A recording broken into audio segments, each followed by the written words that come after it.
Hey everyone, welcome back. Today, we've got a huge update straight out of Canada, one that affects thousands of workers, millions of travelers, and even the future of how airlines handle labor disputes. The long, tense strike by Air Canada flight attendants has officially come to an end. And the way it ended? Not through negotiations at a hotel table, not through endless press conferences, but through something far more dramatic: binding arbitration.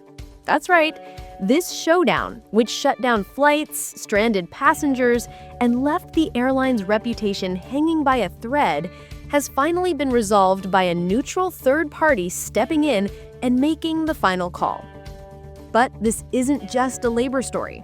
It's a story about money, power, everyday people caught in the middle, and what it really means when a company worth billions collides head-on with the very workers who keep it running day to day.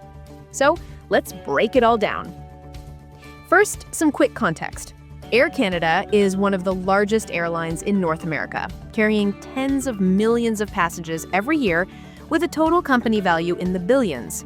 Its flight attendants are represented by their union, which has been locked in a fierce fight over pay, schedules, and working conditions. Earlier this summer, negotiations broke down. Flight attendants voted overwhelmingly to authorize a strike, and when they actually walked off the job, the impact was immediate and massive. Thousands of flights were delayed or canceled. Airports across Canada, Toronto, Vancouver, Montreal, turned into scenes of chaos. Travelers were sleeping on the floors, standing in endless lines, scrambling to rebook tickets. Families were separated, vacations ruined, business trips blown apart. And at the heart of it all, the flight attendants. Men and women who for years have said they're overworked, underpaid, and stretched to the breaking point. They weren't just striking for a few extra dollars. They were striking for dignity, for predictable schedules, better rest between flights, and compensation that keeps pace with the rising cost of living. So what's the money side of all this? Let's put it simply. Flight attendants argued that while Air Canada's profits have been climbing back after the pandemic, their wages have lagged far behind inflation. Remember, inflation in North America ran high over the past few years, around 8% at its peak. Yet, wage increases for many workers were nowhere close. Add to that the fact that housing costs in cities like Toronto and Vancouver are through the roof. Rent has climbed to record levels. Everyday groceries, milk, eggs, bread, all cost more. So even if attendants got a small raise, it wasn't enough to actually get ahead. On the other side, Air Canada executives warned that giving in to all of the union's demands could hurt the airline's competitiveness. They pointed to rising fuel costs, heavy debt from the pandemic years, and global competition with carriers like WestJet, Delta, and United. So both sides were dug in. The strike hit, and the government of Canada stepped in. Binding arbitration was ordered, basically saying, okay, you two can't agree, a neutral arbitrator is going to decide for you. Whatever they say goes. No appeal, no second chances. It's like a referee blowing the whistle and making the final call in overtime.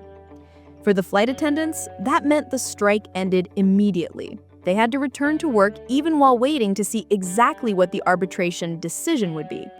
For passengers, flights started resuming, though it took days to clear the massive backlog. Now, let's talk about what this meant for ordinary people.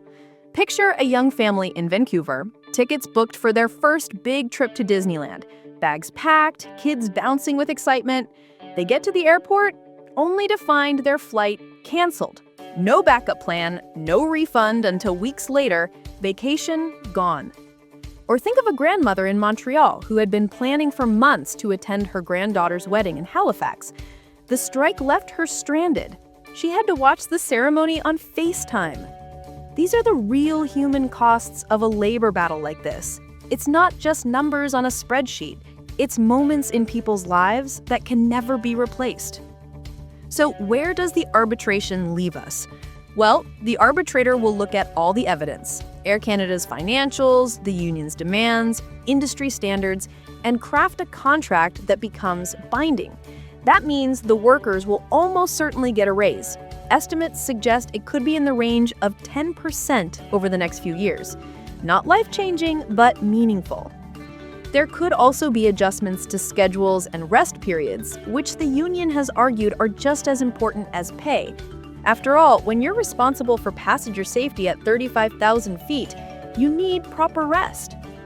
For Air Canada, the outcome means higher labor costs. But the company may see this as the price of stability. Investors hate uncertainty, and a prolonged strike would have been far more expensive than a moderate raise. But here's where it gets even bigger. This arbitration sets a precedent. Other unions in Canada and even in the US are watching closely. If Air Canada attendants secure meaningful gains, it could embolden flight attendants at other airlines to demand the same. Remember, we've already seen a wave of labor unrest in North America. Auto workers, Hollywood writers and actors, Amazon warehouse staff. Workers across industries are pushing back against years of rising corporate profits and stagnant wages. So this isn't just about Air Canada. It's about the balance of power between workers and corporations in an era where inflation has squeezed families and CEO pay has hit record highs. So let's also not forget the passengers. Will this arbitration lead to higher ticket prices? Possibly. Airlines typically pass higher labor costs on to customers. But here's the thing, ticket prices were already climbing, even before this. Fuel costs, airport fees, global demand, all of it contributes.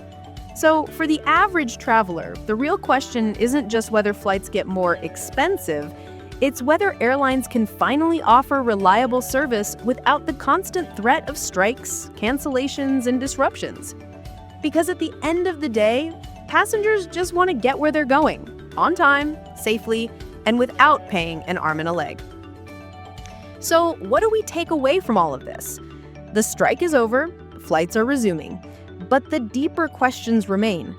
How do we fairly value the people who make air travel possible? How do we balance corporate profits with worker dignity? And how do we protect passengers from being caught in the middle every time there's a labor fight? This arbitration may have ended the immediate crisis, but the conversation is far from over. Now, I want to hear from you. Do you think the flight attendants will come out ahead in this arbitration, or do you think Air Canada managed to protect their bottom line? Drop your thoughts in the comments. I love hearing your perspectives.